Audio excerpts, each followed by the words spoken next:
সমাবেশে যে নেতৃবৃন্দ বক্তব্য দিয়েছে, আপনাদের দিক নির্দেশনা দিয়েছে, সেই দিক নির্দেশনা আপনারা কিভাবে পালন করবেন? এবং আপনারাও দেখছেন গতকালকে গাজীপুরে বিভিন্ন গার্মেন্টস শ্রমিকরা আন্দোলন করছে, সেক্ষেত্রে আপনারা এই গার্মেন্টস শ্রমিকদের বেতনের দাবিতে যে তারা আন্দোলন করেছে, সেই আন্দোলনে আপনারা কতটুকু সমর্থন দিচ্ছেন বা তাদের পাশে কিভাবে দাঁড়াচ্ছেন?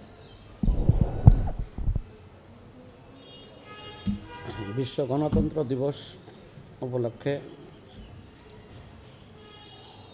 বিএনপির কেন্দ্রীয় কর্মসূচির অংশ হিসাবে পল্টনে সমাবেশ অনুষ্ঠিত হয়েছে। সমাবেশে প্রধান অতিথি ছিলেন বিএনপির ভারপ্রাপ্ত চেয়ারম্যান দেশনায়ক তারেক রহমান। সভাপতিত্ব করেছেন বিএনপির সংগ্রামী মহাসচিব মির্জা ফখরুল ইসলাম আলমগীর। ওনার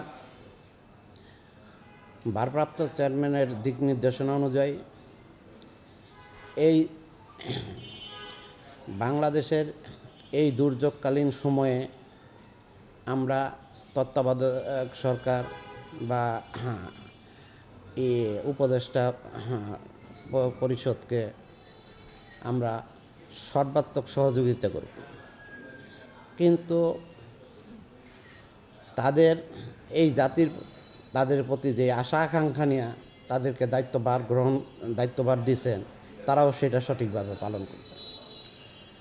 ভারপ্রাপ্ত চেয়ারম্যান মহোদয় বলেছেন, আমাদের সংগ্রাম এখনও শেষ হয় নাই, আমরা রাজপথে এখনও আছি। যতক্ষণ পর্যন্ত একদম গণতন্ত্র প্রাতিষ্ঠানিক রূপ না পাবে, ততক্ষণ পর্যন্ত বিএনপি এই গণতন্ত্র দিবসের অঙ্গীকার যে আমরা রাজপথে থাকব।